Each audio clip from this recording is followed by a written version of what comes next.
Hello दोस्तों, कैसे हैं आप सब। तो दोस्तों, हमारे चैनल में उत्तराखंड समग्र ज्ञान कोश जो कि राजेंद्र बलोच जी की पुस्तक है, इसकी एक सीरीज चल रही है। तो दोस्तों, इसके अभी तक हमारे 23 पार्ट कंप्लीट हो चुके हैं। आज ये हमारा 24वां पार्ट होने वाला है। दोस्तों, अगर हम लोग बात करते हैं वर्तमान परीक्षाओं की, तो वर्तमान की परीक्षाओं में इस पुस्तक से काफ़ी प्रश्न बन रहे हैं। तो काफ़ी महत्व बढ़ जाता है वर्तमान की परीक्षाओं में इस पुस्तक का। देखिए, अभी हाल ही में फॉरेस्ट गार्ड का री एग्जाम हुआ था, तो वहाँ पर देखिए वैसे तो काफ़ी क्वेश्चन इस पुस्तक से बने थे, लेकिन ये क्वेश्चन मैं आपको याद दिलाता हूँ।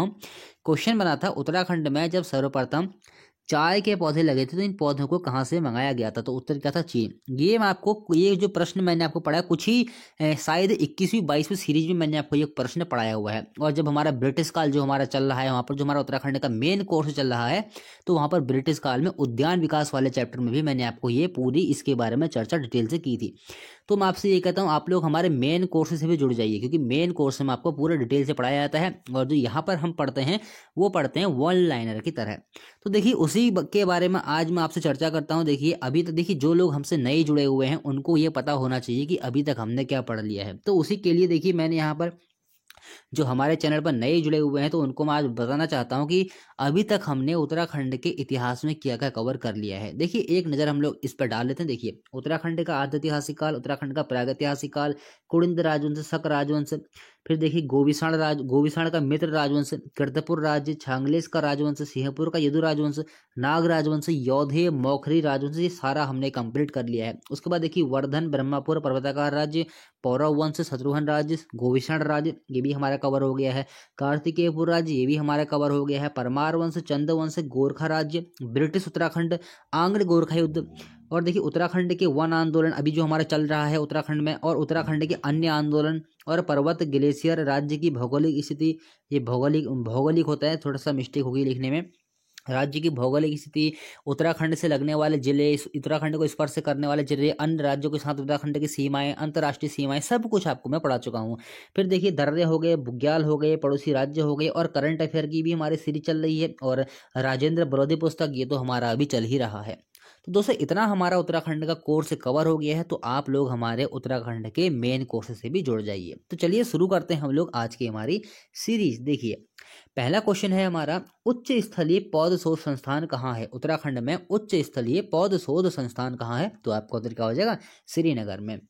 दूसरा क्वेश्चन, जड़ी बूटी शोध एवं विकास संस्थान कहाँ स्थित है? तो ये है गोपेश्वर, चमोली में। चलिए ठीक है। और दोस्तों, अभी जो फॉरेस्ट गार्ड का एग्जाम हुआ था, री एग्जाम, तो हमारी सीरीज में जो भी हमारा उत्तराखंड का मेन कोर्स चल रहा है, तो वहाँ से काफ़ी हमारे प्रश्न वहाँ से बने थे इतिहास के। तो मैं आपको सारा डिटेल में पढ़ा रहा हूँ। जो भी उत्तराखंड की किताब है, सबका निचोड़ मैं आपको अपनी वीडियो के माध्यम से आपको देता हूँ। तो कोई कोई क्वेश्चन जो भी टॉपिक से आता है वो हमारे वीडियो में वो आपको क्वेश्चन जरूर देखने को मिल जाएगा। चलिए ठीक है। जड़ी बूटी शोध एवं विकास संस्थान कहाँ हो जाएगा? गोपेश्वर, चमोली में। तीसरा क्वेश्चन तीसरा क्वेश्चन है, वन प्रबंधन अधिनियम 1982 के तहत उत्तराखंड में 114 जड़ी बूटियां प्रतिबंधित हैं। ये मैंने आपको पिछली वाली वीडियो में बताया था, लेकिन वहां से एक चीज छूट गई थी।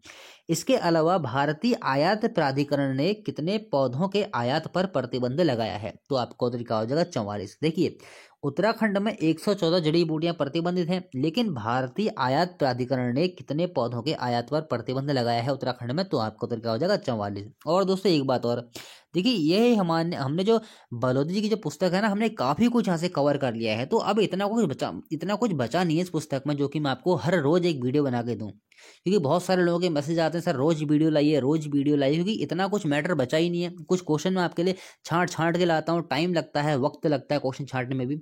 परीक्षा वाणी तो आप हर कोई पढ़ता ही है, बाकी सारे क्वेश्चन परीक्षा वाणी में मिल जाते हैं, लेकिन जो क्वेश्चन परीक्षा वाणी में नहीं मिलते हैं, जो क्वेश्चन राजेंद्र बरोदी में मिलते हैं, वो मैं आपको कराने का, मेरा उद्देश्य उन्हीं क्वेश्चन को कराने का है। क्योंकि परीक्षा वाणी तो हर कोई पढ़ता ही है, तो जो क्वेश्चन परीक्षा वाणी में भी हैं, जो क्वेश्चन राजेंद्र बलोदी में भी हैं, उनको मैं आपको लास्ट में कराऊंगा। लेकिन जो क्वेश्चन सिर्फ और सिर्फ राजेंद्र बलोदी की पुस्तक में मिलते हैं, मेरा उद्देश्य ये है पहले मैं आपको वो क्वेश्चन करा दूं। तो बहुत सारे लोगों के मैसेज आते हैं, कमेंट आते हैं कि सर रोज एक वीडियो लाइए बलोदी जी की किताब से। तो कहाँ से रोज एक वीडियो आएगी, आप ये बताइए। किताब, अधिकांश जो क्वेश्चन है मैंने इस किताब में करवा दिए हैं। तो देखिए, रोज तो नहीं आ सकती, ऐसा पॉसिबल नहीं है, लेकिन जैसे ही मैं क्वेश्चन सारे छांट लिया करूंगा, एक ही क्वेश्चन आपके लिए छांटूंगा, तो तुरंत मैं आपके लिए वीडियो बना के दे दूंगा। चलिए ठीक है। और देखिए, क्वेश्चन मैं आपको इस पुस्तक में जितने हैं सारे कराऊंगा, ऐसा नहीं कोई छोड़ूंगा। जो भी महत्वपूर्ण क्वेश्चन है एग्जाम की दृष्टि से, सारे क्वेश्चन मैं आपको कराऊंगा। चौथा क्वेश्चन, उत्तराखंड में सगंध पादप केंद्र की स्थापना कहाँ की गई है? तो ये की गई है सिरालुकुई, देहरादून में। बहुत महत्वपूर्ण क्वेश्चन है आने वाले एग्जाम के लिए। उत्तराखंड में सगंध पादप केंद्र की स्थापना कहाँ की गई है? सिरालुकुई, देहरादून में। हो सकता है एग्जाम आपके एग्जाम में सिरालुकुई आए, सेलाकुई, या फिर हो सकता है एग्जाम में देहरादून ही आए, तो दोनों आपको याद रखने हैं। उसके बाद देखिए हर्बल गार्डन कहाँ है? तो हर्बल गार्डन उत्तराखंड में कहाँ हो जाएगा? मोनी की रेती में। बहुत महत्वपूर्ण है हर्बल गार्डन। चलिए ठीक है, पांचवा क्वेश्चन है अल्मोड़ा के झिरौली गांव के निकट फलमती पहाड़ी श्रेणी तथा बागेश्वर के समीप थेलीपाटन में किस खनिज के भंडार का पता चला है? देखिए यहाँ पर से पता चला है तांबा खनिज के भंडार का यहाँ पर पता लगा है। देखिए यहाँ से एक क्वेश्चन और बनता है, फलमती पहाड़ी श्रेणी कहाँ है? तो आपका उत्तर क्या हो जाएगा? अल्मोड़ा में। और देखिए और क्वेश्चन यहाँ से क्या बन रहे हैं, झिरौली गांव और साथ में बागेश्वर का थैलीपाटन। डायरेक्ट एग्जाम में ऐसा क्वेश्चन बनता है, झिरौली गांव कहाँ है? तो आपका उत्तर क्या हो जाएगा? अल्मोड़ा में। झिरौली गांव किस खनिज के लिए प्रसिद्ध है? तो आपका उत्तर क्या हो जाएगा? तांबे के लिए। थैलीपाटन गांव किस खनिज के लिए प्रसिद्ध है? तो आपका उत्तर क्या हो जाएगा? तांबे के लिए। ऐसा नहीं कि बागेश्वर के समीप थैलीपाटन, ऐसा भी है एग्जाम में डायरेक्ट आपसे पूछा जाएगा थैलीपाटन गांव कहाँ है? बागेश्वर में। किस खनिज के लिए प्रसिद्ध है? तो आपका उत्तर क्या हो जाएगा? तांबे। मतलब कि यहाँ पर इन खनिजों के, तांबे खनिज के भंडार का पता लगा है। चलिए ठीक है, बढ़ते हैं हम लोग अगले क्वेश्चन की ओर। छठा क्वेश्चन बहुत महत्वपूर्ण क्वेश्चन है, उत्तराखंड में गंधक होने के सर्वप्रथम प्रमाण कब मिले? तो देखिए 1957 में नंदप्रयाग के पूर्व में स्थित रूप गंगा घाटी में सुदौल ग्राम के पास सर्वप्रथम गंधक होने के प्रमाण मिलते हैं। डेट बहुत महत्वपूर्ण है, 1957। एग्जाम में क्वेश्चन ऐसा बनेगा दोस्तों, उत्तराखंड में गंधक होने के सर्वप्रथम प्रमाण कब मिलते हैं? तो आपका उत्तर क्या हो जाएगा? 1957 को। चलिए ठीक है, देख लेते हैं सातवां क्वेश्चन है हमारा, देहरादून के मंदारम व डोई वाला क्षेत्र किस खनिज के लिए प्रसिद्ध है? तो देखिए ये प्रसिद्ध है चूना पत्थर के लिए। क्वेश्चन दोस्तों एग्जाम में डायरेक्ट ऐसे ही बनता है कि देहरादून के मंदारम व डोई वाला क्षेत्र किस खनिज के लिए प्रसिद्ध है? तो आपका उत्तर क्या हो जाएगा? आपका उत्तर हो जाएगा किसके लिए? ये हो जाएगा चूना पत्थर के लिए। चलिए ठीक है, आठवां क्वेश्चन हम लोग देखते हैं। आठवां क्वेश्चन, टिहरी गढ़वाल के लोरानी, आगरा खाल, नागिनी, नरेंद्र नगर क्षेत्र किस खनिज के मतलब इनमें किस खनिज के निक्षेप पाए जाते हैं? थोड़ा सा लिखने में मिस्टेक है। टिहरी गढ़वाल के लोरानी, आगरा खाल, नागिनी, नरेंद्र नगर क्षेत्र में किस खनिज के निक्षेप पाए जाते हैं? तो आपका उत्तर क्या हो जाएगा? चूना पत्थर। देखिए यहाँ से एग्जाम में क्वेश्चन और क्या बन सकता है, आगरा खाल नामक स्थल कहाँ है? आगरा खाल नामक स्थल कहाँ है? टिहरी में। लोरानी कहाँ है? नागिनी कहाँ है? नरेंद्र नगर तो हर कोई जानता ही है, नरेंद्र नगर हर कोई जानता ही है। देखिए तो यहाँ पर जो जो भी ये क्षेत्र हैं, यहाँ पर से किस खनिज के निक्षेप मिले हैं? तो ये मिले हैं चूना पत्थर के। बहुत महत्वपूर्ण क्वेश्चन है। फिर देखिए उत्तम कोटि का चूना पत्थर तथा डोलोमाइट पीपल कोटि और रुद्रप्रयाग में तथा क्रीम रंग का भारी सख्त व कठोर चूना मंसूरी के निकट पाया जाता है। ये भी महत्वपूर्ण क्वेश्चन है। उत्तम कोट देखिए यहाँ पर डोलोमाइट और यहाँ पर देखिए पीपल कोटि और कौन कौन सा क्षेत्र हो जाएगा? देखिए यहाँ पर से उत्तम कोटि का चूना पत्थर तथा डोलोमाइट पीपल कोटि और रुद्रप्रयाग में, देखिए पीपल कोटि और रुद्रप्रयाग में दो जगह ये मिलता है। उत्तम कोटि की बात हो रही है, मिलेगा तो बहुत जगह, लेकिन एग्जाम में अगर क्वेश्चन ऐसा बनता है कि उत्तम कोटि का चूना पत्थर उत्तराखंड में किन क्षेत्रों में मिलता है? तो आपको क्या हो जाएगा? पीपल कोटि और रुद्रप्रयाग में। और क्रीम रंग का भारी व सख्त चूना मंसूरी के निकट पाया जाता है। चलिए ठीक है, बढ़ते हैं 9वें क्वेश्चन की ओर। 9वां क्वेश्चन है, टिहरी गढ़वाल में सोंग नदी के किनारे स्थित रंगार गांव में किस खनिज की प्राप्ति हुई है? तो ये हुई है खड़िया, चूना तथा सल्फेट की। सबसे पहले तो ये क्वेश्चन बन जाएगा, रंगार गांव किस खनिज के लिए प्रसिद्ध है? तो खनिज चूना और सल्फेट, और रंगार गांव कहाँ है? टिहरी में। फिर देखिए यहाँ से एक क्वेश्चन और बनता रहता है एग्जाम में, खड़िया का उपयोग किस में किया जाता है? तो देखिए खाद, पोर्टलैंड सीमेंट तथा प्लास्टर ऑफ पेरिस में खड़िया का उपयोग किया जाता है। चलिए ठीक है, 10वां क्वेश्चन है, भारतीय खनिज संस्थान की स्थापना कब हुई? तो भारतीय खनिज संस्थान की स्थापना होती है 1948 में। 11वां क्वेश्चन, उत्तराखंड में वनीय क्षेत्रों में खनन का कार्य किसके द्वारा किया जाता है? तो देखिए वनीय क्षेत्रों में, देखिए यहाँ पर से थोड़ा सा मैं इसको साथ साथ लेके चलता हूँ 11वें और 12वें क्वेश्चन को। देखिए उत्तराखंड में वनीय क्षेत्रों में खनन का कार्य करता है कौन? उत्तराखंड वन विकास निगम। उत्तराखंड वन विकास निगम के द्वारा उत्तराखंड के वनीय क्षेत्रों में खनन का कार्य किया जाता है। जबकि देखिए दूसरी तरफ राजस्व क्षेत्रों में राजस्व क्षेत्रों में खनन खनन का कार्य कौन करेगा? देखिए, गढ़वाल एवं कुमाऊं मंडल विकास निगम। गढ़वाल मंडल में कौन करेगा? गढ़वाल मंडल विकास निगम। और कुमाऊं मंडल में कौन करेगा? कुमाऊं मंडल विकास निगम। तो ये क्वेश्चन अलग अलग है, इनको आपको अलग अलग तरीके से याद करना है। वनीय क्षेत्र में करेगा उत्तराखंड वन विकास निगम, और राजस्व क्षेत्र में कौन करेगा? गढ़वाल मंडल में गढ़वाल मंडल विकास निगम, और कुमाऊं मंडल में कुमाऊं मंडल विकास निगम। चलिए ठीक है, बढ़ते हैं 13वें क्वेश्चन की ओर। 13वां क्वेश्चन है, उत्तराखंड में सिंचित और असिंचित क्षेत्रों की प्रति हेक्टेयर पैदावार का अनुपात क्या है? तो देखिए, ये अनुपात है 3:1। हो सकता है आने वाले एग्जाम में ये क्वेश्चन बन जाए, इसलिए मैंने यहाँ पर रखा हुआ है। चलिए ठीक है, 14वां क्वेश्चन है, उत्तराखंड के पर्वतीय क्षेत्रों में किस सिद्धांत पर सिंचाई संभव है? तो देखिए, उत्तराखंड के पर्वतीय क्षेत्रों में गुरुत्व सिद्धांत पर ही सिंचाई संभव है। फिर देखिए 15वां क्वेश्चन है हमारा, उत्तराखंड में पोखर व खाल क्या है? तो देखिए, वर्षा जल एकत्रित करने के लिए बनाए गए छोटे तालाब का स्वरूप, मतलब तालाब का रूप। बनाए गए यहाँ पर होगा, थोड़ी सी लिखने में मिस्टेक है। उत्तराखंड में पोखर और खाल क्या है? देखिए, होता क्या है ना, जल को सिंचित करने के लिए, जल को भंडार करने के लिए, जो वर्षा का जल होता है उसको एकत्रित करने के लिए एक तो तालाब होता है, छोटे तालाब का रूप हम लोग कह सकते हैं। एक छोटा सा तालाब एक बनाया जाता है, तो उसी को पहाड़ी क्षेत्र में या फिर पर्वतीय क्षेत्र में पोखर व खाल कहा जाता है। तो एग्जाम में डायरेक्ट आपसे क्वेश्चन पूछा जा सकता है कि पोखर व खाल क्या है, तो आपका उत्तर क्या हो जाएगा? वर्षा के जल को एकत्रित करने के लिए बनाए गए छोटे छोटे तालाब। चलिए ठीक है, 16वां क्वेश्चन है, ऊपरी गंगा नहर के आधुनिकीकरण का कार्य कब से शुरू हुआ? तो ये हुआ था 1983 में।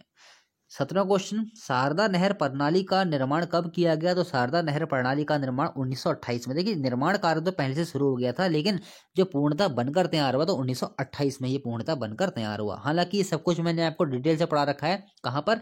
अगर आप लोग देखते हैं हमारे ब्रिटिश शासन वाली वीडियो, तो ब्रिटिश शासन वाली वीडियो में जो वहाँ पर आती है ना, सिंचाई वाला चैप्टर आता है हमारा, उसमें मैंने सब कुछ आपको ये कंप्लीट डिटेल से सब कुछ पढ़ा रखा है। उसके बाद देखिए 18वां क्वेश्चन है, रामगंगा नहरें नहरें होगा, रामगंगा नहरें कहाँ से निकाली गई हैं? निकाली गई हैं तो ये पौड़ी गढ़वाल के कालागढ़ के पास बांध बनाकर निकाली गई हैं। कौन सी? रामगंगा नहरें कहाँ से निकाली गई हैं? तो पौड़ी गढ़वाल के कालागढ़ के पास बांध बनाकर निकाली गई हैं।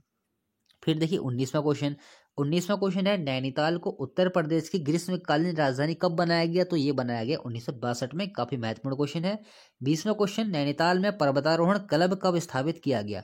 तो नैनीताल में पर्वतारोहण क्लब 1968 में स्थापित किया गया। चलिए ठीक है, 21वां क्वेश्चन है, छकाता नामक क्षेत्र पहले कहाँ था?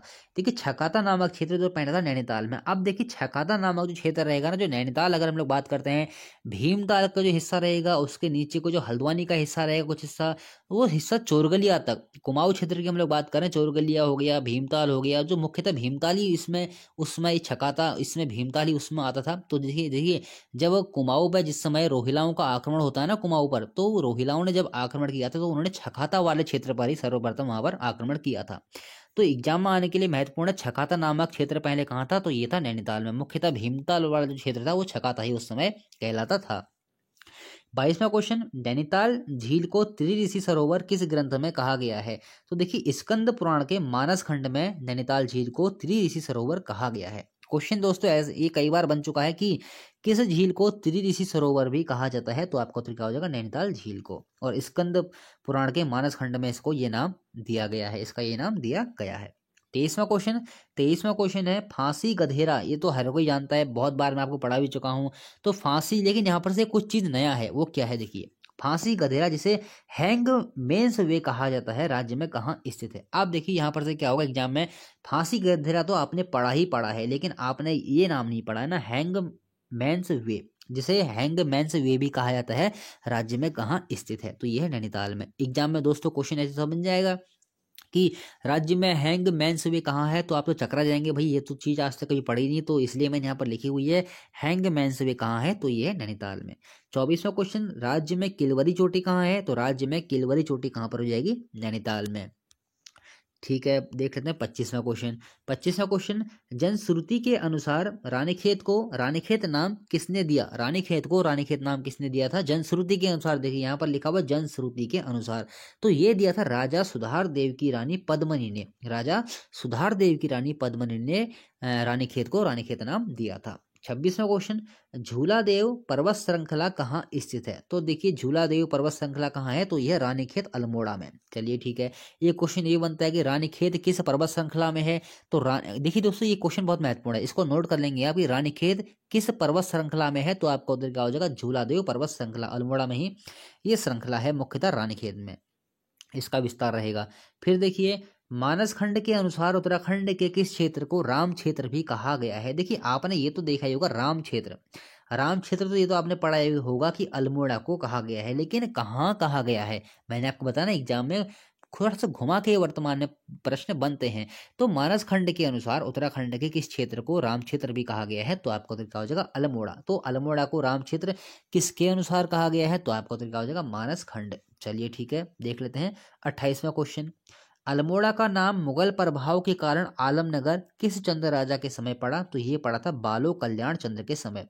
क्वेश्चन दोस्तों ये बनेगा एग्जाम में डायरेक्ट कि उत्तराखंड के किस क्षेत्र का नाम या फिर किस शहर का नाम आलमनगर रखा गया था? तो आपका उत्तर क्या हो जाएगा, अल्मोड़ा, या फिर मुगल प्रभाव के कारण उत्तराखंड के किस शहर का नाम आलमनगर रखा गया था? तो आपका उत्तर क्या हो जाएगा, अल्मोड़ा का। तो और यहाँ पर से ये महत्वपूर्ण क्वेश्चन ये बन जाता है, अल्मोड़ा का नाम कि मुगल प्रभाव के कारण आलमनगर किस चंद्र राजा के समय पड़ा? तो आपका उत्तर क्या हो जाएगा, बालो कल्याण चंद्र। चलिए ठीक है, देख लेते हैं 29वां क्वेश्चन। 29वां क्वेश्चन, चंपावत में स्थित नौढुंगिया भवन, इसको नौढुंगा भवन भी कहते हैं, नौढुंगिया भवन भी कहते हैं, ये तो सभी आप सभी को पता है कि ये नौढुंगिया भवन कहाँ पर है, चंपावत में है। नौढुंगिया भवन हो इसको अलग अलग नामों से भी जानते हैं, तो मैंने यहाँ पर आपको समझ गए होंगे, लेकिन जो राजेंद्र बलोदी जिसका नाम देते हैं वो देते हैं नौढुंगिया भवन।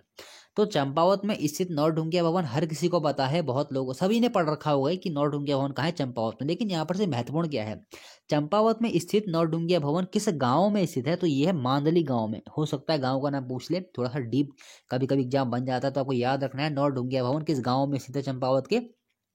तो आपका उत्तर क्या हो जाएगा, मांदली गांव में। अगला क्वेश्चन, उत्तराखंड में हार्ट शब्द का अर्थ क्या है? हार्ट शब्द का अर्थ गर्म मत समझ लेना, जैसे कि हॉट बोलते नहीं, हॉट उसका अर्थ क्या होता है, गर्म, चाय गर्म है। तो इस प्रकार से कभी कभी क्या होता है एग्जाम में दिमाग बिल्कुल काम नहीं करता, तो हॉट आते से गर्म लिख दिया, ऐसा नहीं। उत्तराखंड में हार्ट शब्द का अर्थ होता है मेला, मेलों को यहाँ पर बोला जाता है हार्ट। चलिए ठीक है, 31वां क्वेश्चन और आज का अंतिम क्वेश्चन, राज्य में उज्जैनी नामक किला कहाँ स्थित है? तो राज्य में उज्जैनी नामक किला काशीपुर में स्थित है। तो दोस्तों इस प्रकार से आज की हमारी महत्वपूर्ण सीरीज समाप्त हुई, और मैंने आपको बताया कि देखिए इतने क्वेश्चन अब इसमें बचे नहीं है, छांट छांट के मुझे क्वेश्चन लाने पड़ रहे हैं, एक एक क्वेश्चन छांट के लाता हूँ तो थोड़ा वक्त लग जाता है। तो ऐसा नहीं है कि इस किताब से हर रोज मैं आपको सीरीज दूं, ऐसा संभव नहीं हो पाएगा।